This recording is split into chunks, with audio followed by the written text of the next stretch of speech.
So I'll kick it off, and I'll also do a bit of introduction. I'll just do a bit of housekeeping. What I do like is there's 23 people on here, and we've got some familiar names, or 24 people actually, including me and Ben, 22. So there's a lot of names we recognise here. So Sue, welcome Sue O'Brien, Kath, Amarique, Joe Mills, Paul Rees, Corina, so Raj Patel. So there's a lot of people here that we've worked with in the past. Forgive me, there's probably other names on there which I probably can't recognise, but Bill Taylor, yep. So there's a lot of people here, a lot of friends on here, Ben, which is great. So I'll be moderating. So Ben's doing all the talking, but what I will do though is just to keep the flow going. If you do have any questions, put them into the chat box, and I'll try and answer the questions as we go along. If there's anything that I can't answer, what I'll try and do is I'll aggregate the questions and ask them on your behalf at the end of the session, if that's okay. So we don't. Ben doesn't lose his flow, and we don't lose any questions. So a bit about me and a bit about where we are. So a lot of people would have joined on this from a newsletter that we sent out from High Point. So High Point has merged with Myriad, or Myriad has taken on High Point, depending on how you want to put it, but that's just the technical terms. So we have now become one formidable Unit 4 go-to-market partner.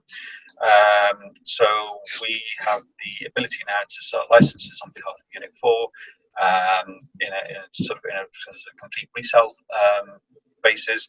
We now have a development arm, we have a training arm, of course, that we've taken over from High Point. We have a sort of consultancy and project management arm. So there's going to be a lot of exciting things coming from Myriad in the next sort of few months. We've got a strong team of 20 people of strong consultants, so look out for us. So a bit about me is, Ben, you can carry on now, I suppose. We just kick into the overview. Okay, yeah. So right, so that was the introduction. So what I want to start with is just have a look at the evolution of reporting in Unit 4 ERP. It is now called. We need to be calling it Unit 4 ERP. The good people in Unit 4 get very stressed if we call it anything other than that. So Aggresso, the Blue Bull, anything like that, it's all gone, I'm afraid, and now it's Unit 4 ERP, which I guess from a search engine point of view makes an awful lot of sense. We're going to look at information browsers and analyzer in practice, and we can take any sort of questions, and then questions rounding up on key messages there. So that's pretty good. We've got the sort of stuff that Harper was talking about, and a little bit about me for those who don't know you. My name, I know you know you, but you might not know me. My name's Ben Houghton. I've got 20 odd years with Business World. Unit 4 ERP. I've got 2 boys and a border terrier. This one here is called Darcy, and this one here arrived last week, and he's called Dennis. So I'm talking to you at the moment from this shed with its Christmas tree lights on from the wonderful city just outside of Bath, sort of around Chippenham area. So that's all great. So the evolution of Unit 4 ERP from a reporting point of view. If we have a look at this, then way back in the Aggresso days, we were used to seeing what were called browser templates. They could create powerful and complex inquiries. We could save those inquiries. We could link inquiries. We could do all sorts of things with them. That was good. We all know the familiar sort of look in the desktop. So you've got a setup, a tab, a search tab, and a dear old results tab, and that's all fairly standard. Associated with that was a tool called Analyzer, which was a little Sigma button in the menu, and what that enabled you to do was take that data and then to show it in different ways. So we could have a cross tab, a sort of a call out folder type structure, pie charts, bar charts, all of that good stuff. Then around this time, Unit 4 really realized that we needed to get out into the web, and they needed a tool to report in the web. So at that time, you were still writing browsers, and indeed today, you're still writing browsers in the desktop and then publishing them out to the web. But there was also various reports that are available from within in the web itself. So those were reports like this, so a requisition, workflow, inquiry, or an age debt report. That kind of simple thing was available in the web. Those charts you could present in the web too, and a very rudimentary chart setup, which was a little bit cumbersome to work out, but once you got it sorted, you could get some pretty pictures which you could then use, which was great. If you then think of the evolution, Unit 4 then came out with the idea of information pages, and these information pages are basically grouping browser templates and other things together to try to create a dashboard. So here we go, we have a dashboard here with a report on age debt. We've got the total supplier debt. That's a good position to be in, I guess. Oh, hold on, I've gone the wrong way. I think I clicked the wrong thing here. And then down here, you can have some reports embedded within that. Okay, so this is a dashboard. Now we're going to look today, the main thing is information browsers here. So if we go and look at information browsers, then this enables us to actually write what look like browser templates in the web. So this is actually exclusively in the web. So now we're creating reports in the web, and we're publishing in the reports in the web, and we're sharing them in the web, which is what Information Browser does. Linked with Information Browser is a new web analyzer. Now this new web analyzer is actually also available in the desktop. This web analyzer looks like this, and this basically takes the results of our browser template, web browser, and then enables us to do cross tabs, different sorts of charts, and all of that good stuff. So here is a very simple report, and that's sort of the basis of what we're going to be looking at. So this is the main meat of the thing. So I'm going to slow down a little bit now, having done the introduction. This is the information browser. Information browsers, basically, if you have the access in all of the modules, you will see a reports folder, and underneath there, you'll see a create new report option. Okay? So the create new report option is a fairly obvious starting point. And what that enables us to do is to start creating a new report.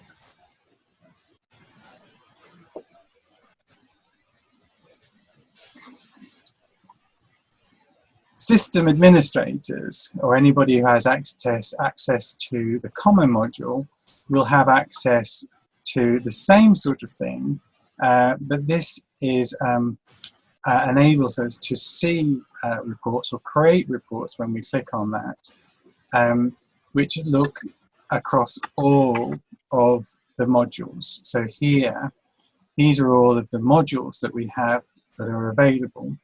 And then within a module, the way this works is there are what are called objects.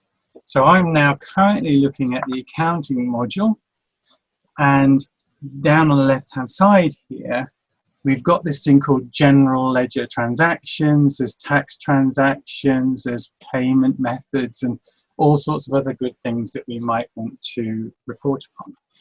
Now, those of us who use the template browsers, browser templates, and if you've done anything in Workflow, you're used to the phrase element types. And broadly speaking, these objects match to element types, and they're collections of data. I'm not a techie. If that offends somebody that's very technical on this course, on this little thing, I'm very sorry, but I'm just trying to keep it fairly sort of light-hearted and not too techy. So if we want to have a look at a general ledger transaction, then you just simply click on general ledger transactions to open up that object. So objects are system elements used for reporting in the web.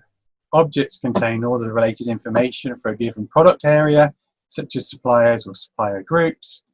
And users of objects removes the need for any understanding of the underlying data structure. Now, you don't need to understand the data tables terribly much to use this. And that to some extent was true within the browser templates. You don't need to be a report writing wizard to be able to use this. So if we're going to go and have a look at this, we're going to go and create a report, then what we're going to do here is navigate back to where we were, accounting, general ledger transactions, and we're going to double click on the object, which is general ledger transactions. If I click on that, I get a screen which will be very familiar to people in business world. Unit 4 ERP, sorry. This is the A, B or C status. So for general ledger transactions, you can view whether they're registered, posted or being put as assigned to historical tables. So generally, for most day-to-day reporting, it's either registered, so it's a transaction that's been posted to the system but has not yet been approved, or it's an approved transaction has been posted to the general ledger. So that's the first sort of thing that we can work on and we can change. Most of the time, we'll want to add a criteria. So very helpfully, there is an add criteria button just here. And if I click on that, we get a little table like this. And this is the equivalent of the add field function in the browser templates. Here we have all of the fields that are listed and the ability to choose whether we want to just recall or reuse the code or the text, or indeed both of them. And it's just a case of going down through the list and identifying those that we want to use and then clicking OK at the bottom there. So here I've got account and period, okay? And I've got the usual operators. I've got like, between, greater than, less than. I've also got the in-list function and various other things that we are used to using, okay? Also on the right-hand side here, I've got a downward chevron, and what that enables us to do is to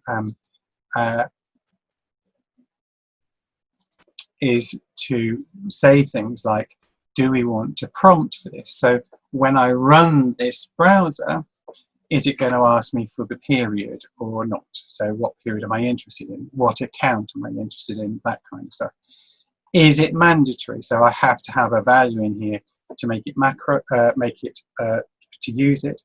And then of course I've got this macro, and the macro is things like the prompt. So $user, so only show projects for this user, only show GL transactions for the current period, and that kind of thing. So all of those sorts of things what you're used to seeing in the browser template, we can use here. Once we're happy with our selection, then we can view the result by clicking the View Results button at the bottom of the screen. And like the Results tab on the browser template, we get the results in a simple grid here. Okay. I can do things here. So I've got my columns of data here, and we can do things to rearrange columns and move things around a bit. So if I go and click on account here, so I've clicked on account, I can actually then use this to search for specific accounts within the data. I can also use this to set up conditional formatting. I could rename it, so if I didn't want it to be called account, if I wanted it to be called general ledger, then I can do that. Or I can remove the column completely. So there's a whole raft of options that I can do there. If I want to sort things, here I've got a sort and group option there. If I click on that, I get another table, and this says select a column that we want to do the grouping on. So if I click on that, I want to group on transaction type. I'm going to do sort in ascending order, and I'm going to group by the name, and I'm going to show this as collapsed. So when we run this, the result will be collapsed. If we then see what that looks like, this is what collapsed means. So it's at the subtotal level, and that's what we see. So we see a result for each of the transaction types that have hit the general ledger. I can add in more sort and group here. I can then do period and account. You really go to town on this, and I have them, some of them collapsed and some of them expanded. What I like to do is have the higher level ones on my first searches collapsed and my lower ones expanded. It just seems to make more sense that way. And then when we click through the report, you can see that we've got the first line of subtotals, then we've got the subtotal by period, and then when I bring that out here, I've got the detail. Okay, so if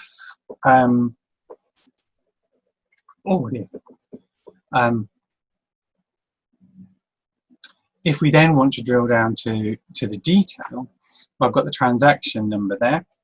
If I click on that transaction number, I can then drill down into the individual detail behind the transaction.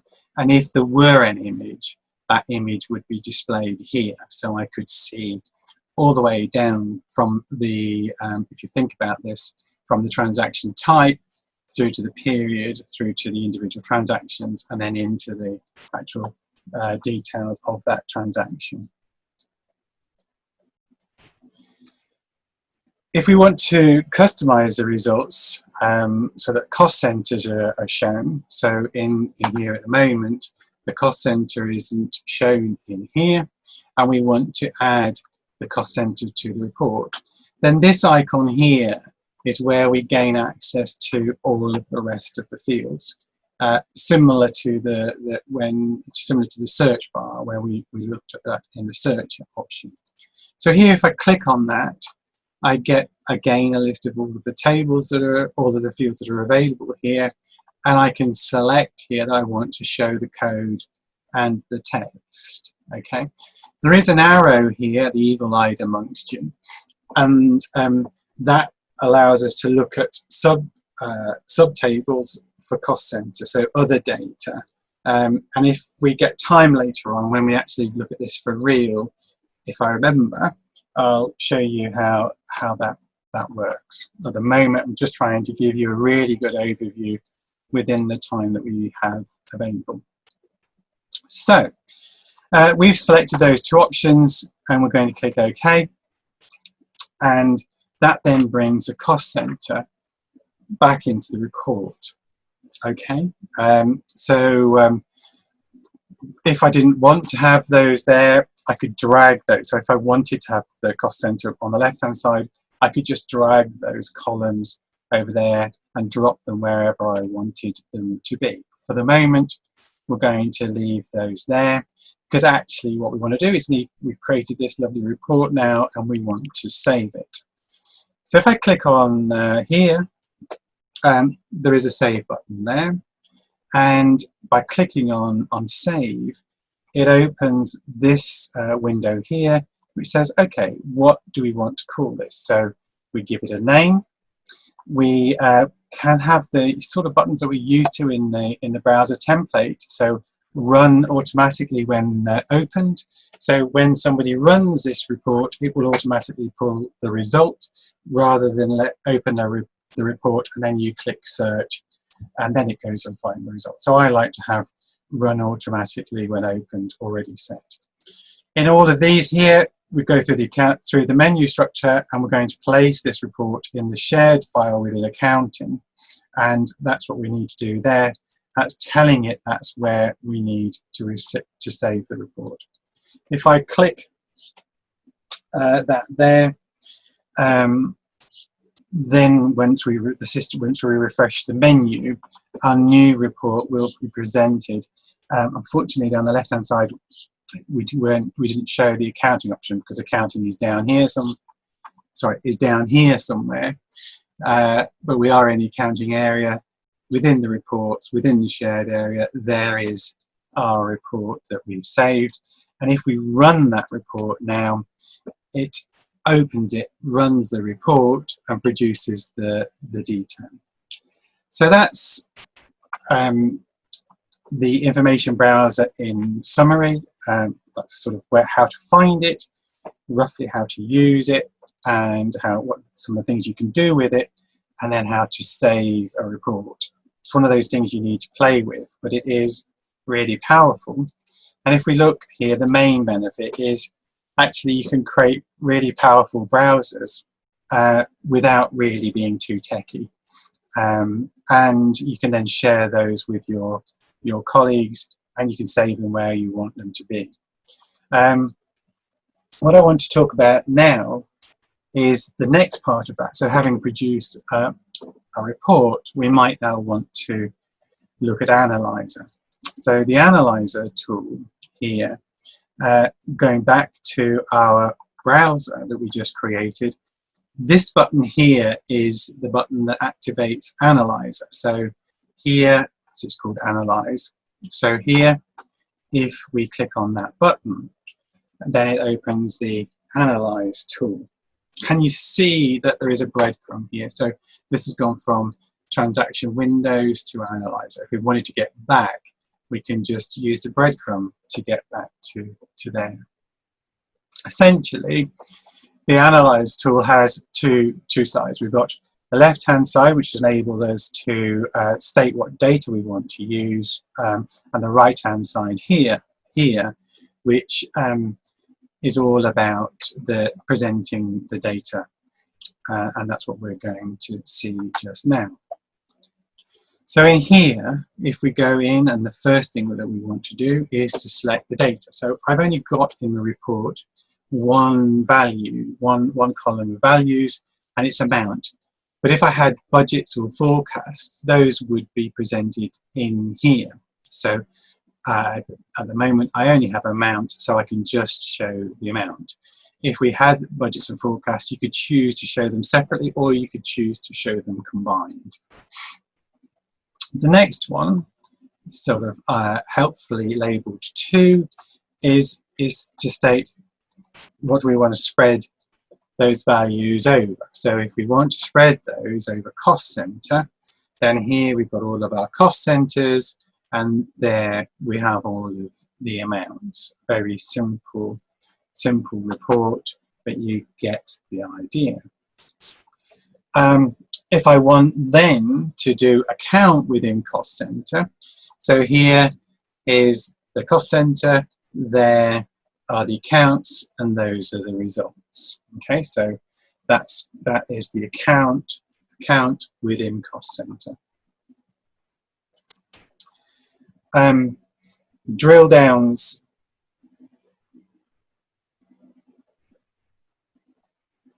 What's Will done there? Welcome back. Sorry, just lost my flow here. So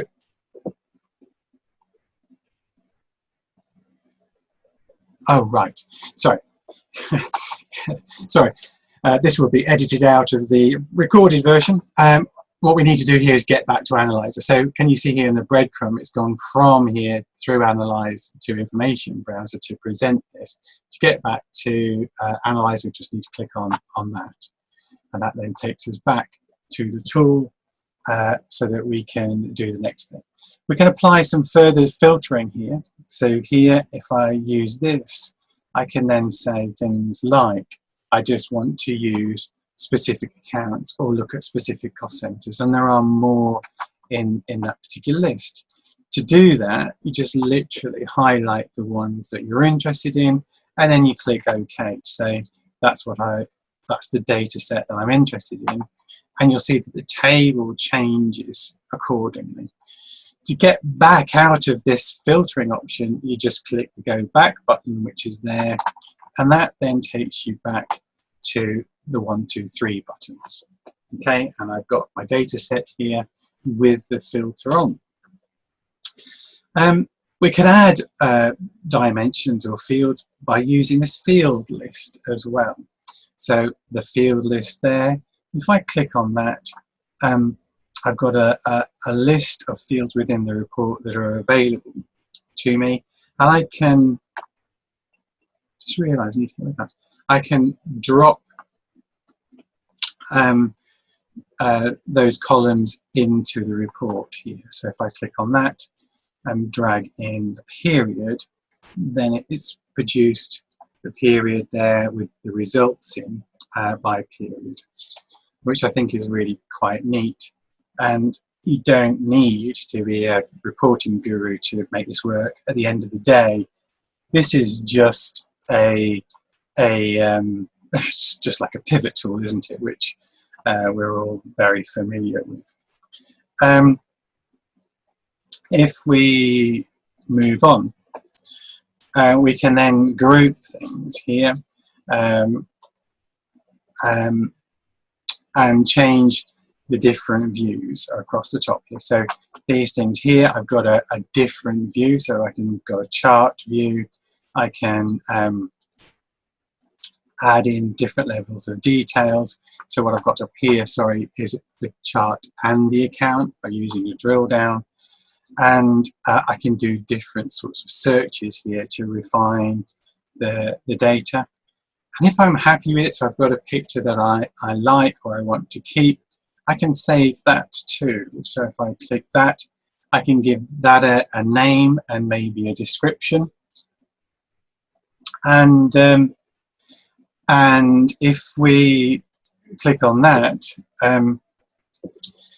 that's then saved that. And when we come in again to have a look at this browser, you can see the saved searches just there. And that's the picture that we just used. Okay, so I'm going to open this up, and if anybody has any questions, then now's the time for any questions before I go and have a look at the system for real.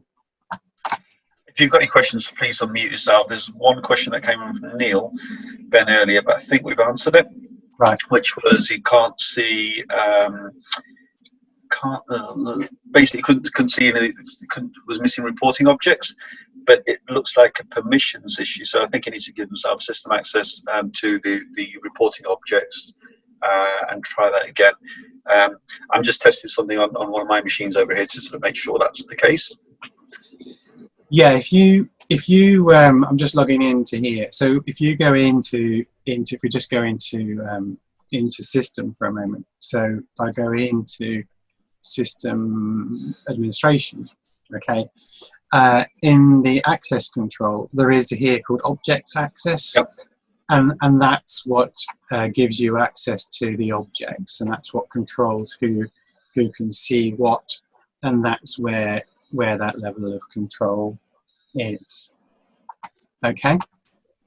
But these are all predefined predefined objects, and they're predefined. They're not user defined in any way. These are all predefined. I mean, you can do user defined ones, but we want to just keep it simple. Yeah, that's fine. Okay. These are user defined objects, and those are your roles. It works very much like the menu access screen that we all know and love. Sorry, before Ben goes on, is there any other questions? Please take yourself off mute if you need to. Okay, we'll carry on then. There is a question. So Lisa C. Okay, so I didn't see that, Lisa. Yeah. Is it possible to share? At the moment, it isn't. And one of the drawbacks we're going to, when we go, because the next step of the evolution, if you remember my evolution thing, is really workspaces, which we're going to look at in a few weeks' time, I think. And one of the drawbacks with information pages and then workspaces is that some of these reports that we create here in the information browser can't actually be published through those tools. I'm sure they will be eventually, because as we all migrate to be in the web, they will have to be. But at the moment, if you can't sort of share back to the desktop from here. You can share browser templates from the desktop to the web, but you can't share back. Can you share these reports as private global? Yes, you can. But you see here, these are shared and those are private. So if you wanted to create a report that was for you yourself, then you would put it in this private folder. And the shared thing works very much like the browser template. So yes, by putting them in there, you're potentially sharing them, but the users with whom you want to share it have to have the right access to. So by putting a report in there doesn't necessarily mean that you have shared it with somebody. It's potentially available to be shared with somebody, provided they have the right access, which is very much the same as what happens in the desktop. So that's great. So there's a few things I just wanted to point out. So when we did this, if you see my screen, let me just get, if we go into down into here,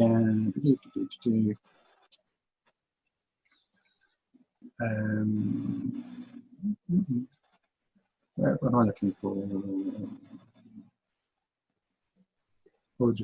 Reports. So these reports here. So within Common, if I go into Common and click on reports, then from Common I have this really, I don't think I made clear in the presentation. This is where I can see all of the specific modules, and I could actually write a report from within Common using any of these modules and any of these objects, provided I have access to them. Within the other modules, so if I go into accounting, for example, there is going to be a reporting option in here. And if I click on the reporting tool here, create reports, I am taken straight into the accounting option. And if I wasn't logged in as a super user or a system administrator, I would only be able to see accounting, and I'd only be able to see the specific objects that I've been given access to. So it's quite handy when I'm writing these. I actually quite like to go into the module and then pick up the create report from there, because I'm probably wanting to save the report within that area as well. I'm not quite sure if you have anybody from an HR background in here, but if we went into the personnel, then I've got a report option in here. I've got a quick HR inquiry. Let's just have a quick look at this. So I've got a name, and I've got all sorts of things in here. If I click the result, then I've got a very simple table in here. What if I wanted to do a count of people within this position? Well, exactly the same as within the browser template. There is, if I click on here, there is, oh, come on. There is expressions. Okay, so if I click on expressions here, this enables me to write expressions. Now I am struggling a bit at this resolution, so I'm just going to cheat and make it a bit smaller, make it a bit bigger so we can see. So here I've got in this one place the normal expressions and then the statistical expressions. Those of you who are used to the information browser, the sort of browser template, these are two different tools in that environment, but here they're in the same place. To create one, we just click new, and we've got to give it a name. So if we just give it a name, maybe like count, and this could be head count. Okay, and the expression is just number 1. And I can do a running total if I wanted to, and it has a sum, sorry, and I want it to have a vertical sum. And if I click OK now,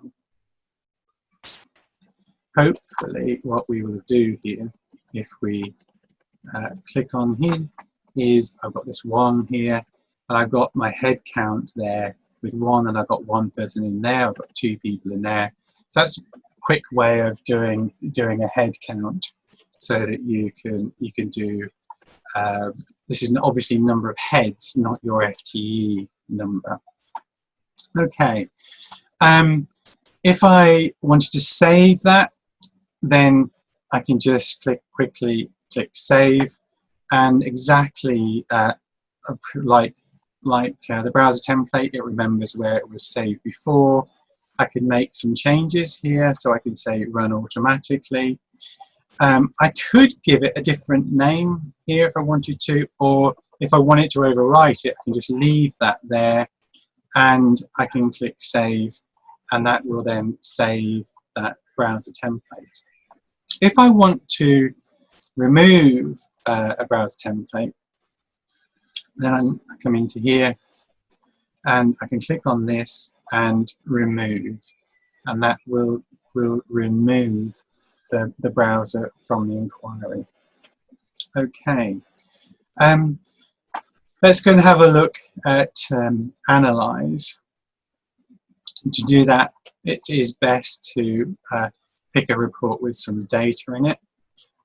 So we'll go and see if we can find a report, and I've got this one called Analyze Test. If we click View Result,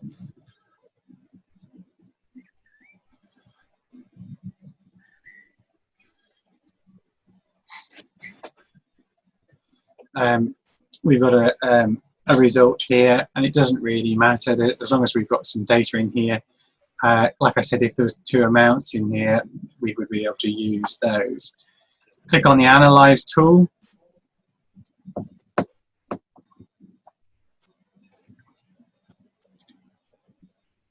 And this is the screen we saw previously. Okay, so we want to start our analysis. So we're going to go in here, and like we did before, select amount. So it's already sort of trying to build that.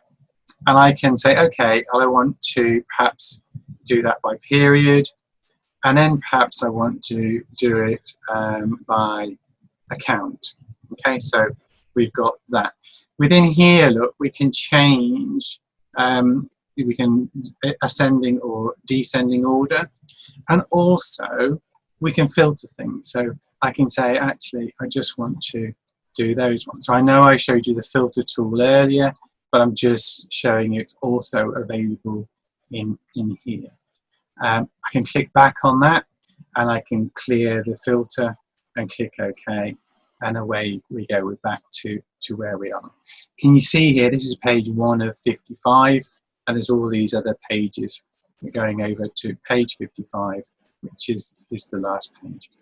That is controlled by this option here, rows per page. So if we click on that, I could show all, or 500 or 100 in a row, whatever we wanted to have. Okay. If we scroll down here and we want to group by, so let's say I want to group by the transaction type, then that's shown the different transaction types, and this is the different amounts that have been posted during those particular periods. Probably would have been better to do the other view, but you get the other way around. So you have period along the top and the transaction type there, but you get the idea. I can then toggle between these options here to present different types of graph. Some of them are a bit busy with the amount of data that we've got in here. So if we come into the filter bar and say, actually, I'm only interested in, let's go to transaction types. I'm only interested in these transaction types. That should make it a little bit, okay, not a lot clearer, but you see what we can do. Okay, if I then go on this chart, I get this. It's all pretty good, isn't it? All great. One of my personal favourites is this one. If this is going to work for me, it's not not playing. Oh, they've changed it. Although these were greyed out, they still used to be able to work. And these area charts, the idea was with these things, if you've seen them before, the larger the square, the bigger the significance for you. So that's what you've got there. You've also got dials and things you can produce from this data. In terms of exporting the data, we can put it out to Excel. We can edit with the chart settings, and I can open this in a new window if that's what I want to do. Okay, so if I want to save that, we just click the save button at the bottom there, and that gives us an opportunity to save the chart and retrieve it at another time. If I wanted to clear all the filters and start again, then I can do that, and we can start again from the raw data and build it up. Okay, so that is analyzed. I'm going to use a breadcrumb to go back to the data. I could, of course, change the data in here and then start the analyzer tool again. But the intention here was just to show you that it really isn't that scary. It's a really great tool to use. It's just a question of playing with it and getting some data together and working with it to create reports. And you can see how easy it is to save the reports and then to retrieve the reports and edit them, take the reports out to the Analyze tool and see what you can get from the system. So with that in mind, you know, I didn't really want to go over the hour. We just want to use these sessions as a bit of a light relief to show you some functionality you may or may not be aware of, and to give you an opportunity to see things and maybe ask some questions. So, are there any more questions? So there was a question, Ben, but it's not related. So I've just question came in from Karina, which was asking, will the Unit 4 screens be relabeled to Unit 4 ERP as opposed to Unit 4 Business World? I know in Update 5 they're still called Business World. I know some of our team are actually on the Unit 4, sorry, the Update 6 demo as you speak. So I'm going to note out to the guys to sort of see if the screens have been relabeled to Unit 4 ERP in the Update 6 version. No one's come back to me yet. If I don't hear anything different, I'll have to go back to Karina afterwards. Okay. You don't know the answer to that question, Ben? I don't. I'm not seeing Update 6. Yeah, as I said, the Update 6 demo was in Update 6 partner demo is sort of going on at the same time as this, so I wasn't able to see. Right. Harpal, I can answer the question to that. Go yes, Rich. for Milestones Update 6, it has been renamed. It has been. Labeled. Okay, perfect. Okay, thank you for that, Rich. So yeah, so Karina, it has been relabeled to update, relabeled to Unit 4 ERP. Thank you for that, Rich. Any more questions? Everybody's very quiet. So, thought somebody was going to say something? No. So next week we're going to look at information browsers. The week after that we're looking at workspaces, and sort of information browsers is really a stepping stone on the way to workspaces. Unit 4 put a lot of work into workspaces. Personally, I think they're looking really great. Some of the things you can do with workspaces now, I think, are pretty transformative in terms of the user interface. So really great tool to have a look at and see what's possible. So that is the week after next. And then I think we round off by looking at a dear old favourite of mine, which is payments and deductions. So that's mainly for payroll people and anybody that's interested in payments and deductions. This has been recorded. I might edit it a little bit before we release it. We'll probably release it on the Myriad website. So it's a downloadable format for you, and it's there, and we'll let you know when that is available. And all that remains for me to do is to thank you very much for joining. These sessions basically sort of anything up to an hour. The idea is to make it fairly light and fun and a quick pass through these things without getting too hung up on them. If you have any more questions, please feel free to drop me a line. And thank you very much for joining us today. Just a quick round of hands. Was that useful? Yeah. Okay. Amrik said, Lisa, Nigel, Neil. Great. That's really helpful because we're sort of, it's something we're trying at the moment. We'll, through criticism, constructive or otherwise, please do let Ben or I know so we can make it better next time. Raj has got his hand up, I think. Raj, do you have his hand? Oh, is he? Sorry, I've got it. Raj, do you have a question? If you do, please come off mute. So sorry, no question. Sorry. Oh, okay, that's fine. Okay. Grand. Well, thank you very much, guys, and don't forget it's pretty much the same time next week for another round of this. And have a great time in lockdown for those of you who are in lockdown. And I'll see you on the other side. Thank you. Bye. Thank you all. Goodbye.